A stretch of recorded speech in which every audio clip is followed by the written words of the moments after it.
first things first, we want to align our front bodice and our bodice number 2 with their right sides facing each other, ensuring that the notches match, and we're just going to pin this in place. While we're sewing, we want to be really careful because this is a slight curve and it's quite easy to get little tucks, so just be mindful of that as you're sewing.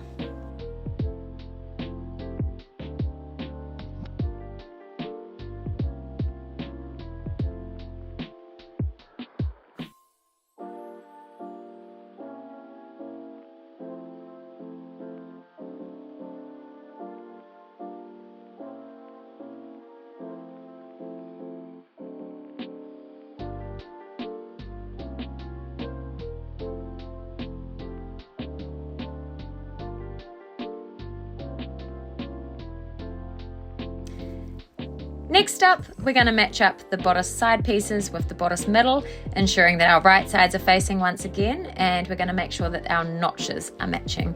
We're going to do this with the bodice main and also the bodice lining, just as we did with the top of the bodice.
Then we're just going to make sure that we press all of those seams flat and open like shown.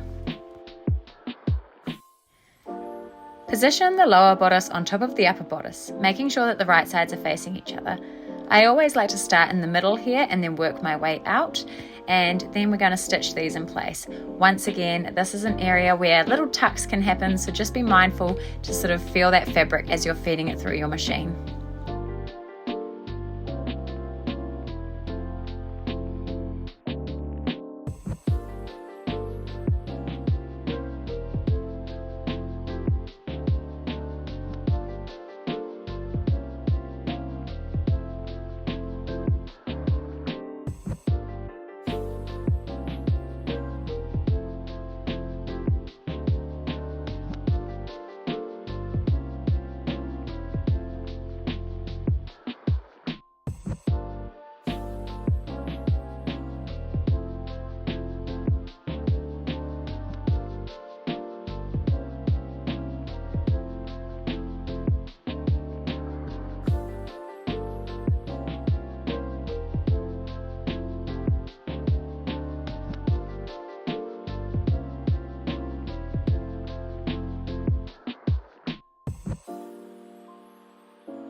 Next up, with right sides facing each other, align the back bodice pieces with the top front bodice, ensuring that notches match. Pin this in place and then stitch that down, pressing the seam open afterwards.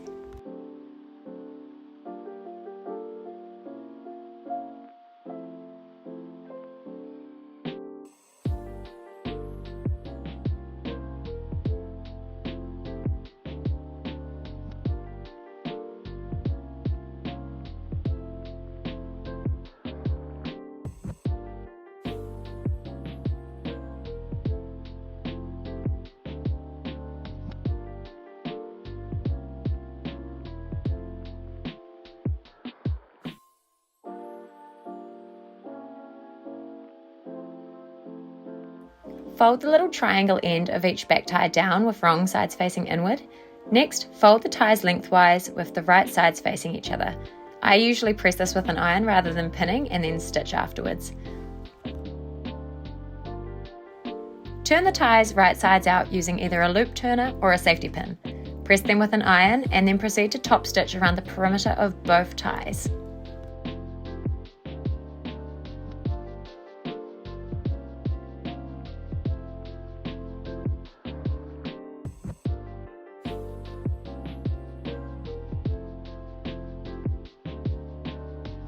For my straps, I've opted for a little bit of a hack. I've done them about 6 centimeters wide and I've just hemmed either side, and then I've done a little gathering stitch on either end. But if you're just doing the standard ties, just follow the instructions in the manual. Align the bodice main and the bodice lining with their right sides together. Ensure that all seams and center points are perfectly matched. Insert the straps between the main and the lining layers, positioning them according to the notch markings at the front and back. Ensure that the straps lay as flat as you possibly can and bring them across to pin them at the back. Similarly, sandwich the back ties between the main and the lining layers, pinning them securely in place.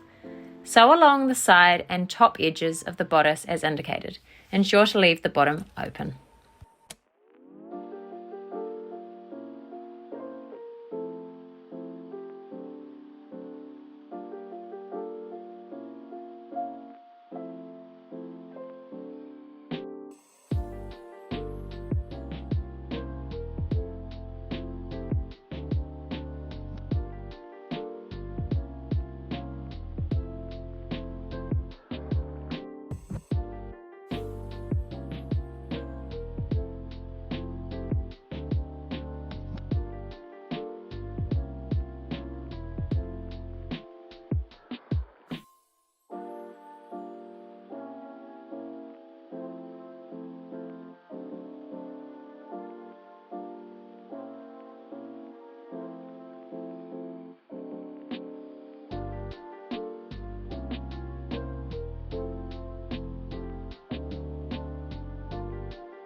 Pull your bodice right sides out and then give it a hearty press with an iron.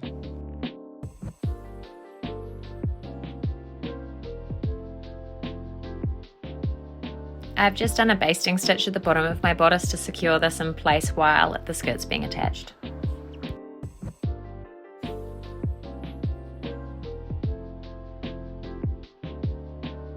Now I'm just attaching my pockets to my side panels, ensuring that they match at the notches, and then doing the same to both front and back, and then I'm stitching around the outside, ensuring that I leave the pocket opening open.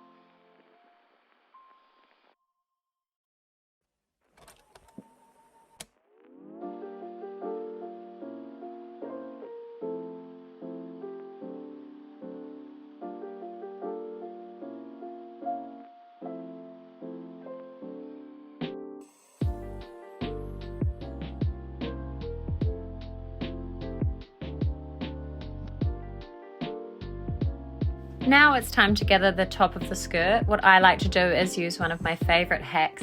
I put the stitch length on the longest possible, which is 5 for my machine, and then as I'm stitching along the top, I pull a little bit of tension on the top thread. This means that it gathers as you go, or you can just stick with a traditional method of running a gathering stitch along the top. You can do 1 stitch line or 2, whatever works for you, but I love this hack and it saves so much time. Insert the bodice into the skirt, ensuring that right sides are facing each other. Align the centre of the skirt with the centre of the front bodice and match the notches on either side of the skirt with the back bodice. Leave the excess skirt fabric as it is for now. It will be gathered with elastic in the next step. Stitch those pieces together and then finish with an overlock stitch or a zigzag.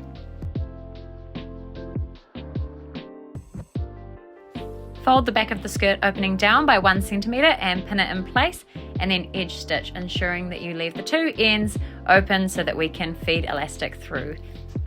Measure out how much elastic will be comfortable for your back and then feed that through and secure with a stitch at either end.